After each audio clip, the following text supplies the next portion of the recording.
बढ़ाओ अपने हाथ आगे, दबाओ मेरा गला घोंट कर मुझे मार डालो। मैंने उसके दोनों हाथ पकड़े और अपने गले पर रख कर उसके हाथों से अपना गला दबाने लगी। वो मेरा हाथ पीछे करने लगा। मैं बिल्कुल पागल सी हो गई। मैंने कहा मैं अपने आप को ख़त्म कर लूँगी। तुमने मुझ पर हाथ उठाया तो उठाया कैसे? मैं मार डालूँगी खुद को और मेरे साथ साथ तुम्हारा ये वारिस भी मर जाएगा। मेरा ये कहना था कि उसका रंग एकदम फक पड़ा। मैं बेड से खड़ी हो गई, सामने ड्रेसिंग पर पड़े परफ्यूम की बोतल उठाई और दीवार पर मार कर आधी तोड़ दी। बाकी की बोतल कांच समेत मेरे हाथ में थी। मैंने वो कांच पकड़ा और अपने पेट की जानिब बढ़ा दिया। मैं इस कदर गुस्से में थी, मेरा जी चाहा मैं अपने पेट में वो कांच मार डालूं, खुद को ख़त्म कर लूं और इस बच्चे को भी मार डालूं जिसकी वजह से मेरी ज़िंदगी अजीरन बन के रह गई थी। ये देखना था कि वो फ़ौरन से मेरे पास आने लगा। उसकी तो ये हालत थी कि जैसे मैं उसके बच्चे को नहीं उसको मारने वाली हूँ। वो कहने लगा देखो ऐसा कुछ मत करना। उस वक्त वो बहुत खौफज़दा था। जिस कदर मैं उससे पीछे थी, अगर वो मेरी जानिब बढ़ता तो शायद गुस्से से अपने पेट पर वो कांच घिसा लेती। मैंने कहा तुमने एक कदम भी आगे बढ़ाया तो मेरे साथ साथ तुम्हारा बच्चा भी मर जाएगा। उसके बढ़ते हुए कदम फ़ौरन से रुके। कहने लगा तुम जो चाहती हो मैं करूँगा, लेकिन प्लीज़ इस कांच को खुद से पीछे करो।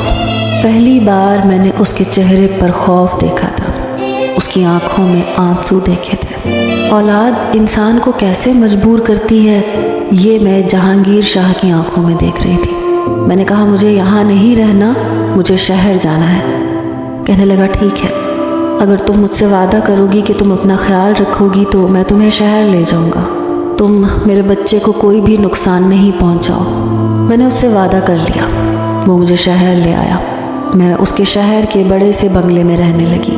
मुझ पर कोई भी पाबंदी नहीं आयद की गई। जैसे जैसे वक्त गुजरने लगा, जहांगीर शाह मेरा बहुत ज़्यादा ख्याल रखता। रोज़ मुझसे पूछता कि मैंने खाना ठीक से खाया है या नहीं, लेकिन मैं जानती थी कि ये सारी बातें बच्चे की पैदाइश तक महदूद हैं। बहरहाल मैं भी उसके साथ रहना नहीं चाहती थी। वक्त गुजरने लगा। 9 माह का अरसा गुजर चुका था। जब मुझे ज़चगी की तकलीफ़ शुरू हुई तो मैं बेतहाशा रोए जा रही थी। उस वक्त मुझे जहांगीर शाह गोद में उठाकर बाहर तक लाया था। ड्राइवर से कहने लगा फ़ौरन गाड़ी स्टार्ट करो। मेरे साथ वो पिछली नशिस्त पर बैठा रहा। हॉस्पिटल में जाकर मैंने उसका हाथ थामा हुआ था। मैं बहुत रो रही थी। मैंने कहा मुझे बहुत डर लग रहा है जहांगीर, मैं मर तो नहीं जाऊंगी ना? मैं दर्द से बेहाल थी। मुझे लग रहा था कि मैं शायद ये दर्द ना सह पाऊँ। वो मेरा सर सहलाने लगा। कहने लगा कुछ नहीं होगा तुम्हें। लेकिन मेरी हालत बिगड़ती जा रही थी। मेरी डॉक्टर कहने लगी कि इसका केस बहुत ज़्यादा ख़राब होने लगा है। हम या तो इस औरत को बचा सकते हैं या इसके बच्चे को। ये सुनकर मुझे लगा था कि बस अब मेरा आखिरी वक्त आन पहुंचा, क्योंकि जहांगीर शाह को अपने वारिस से मोहब्बत थी।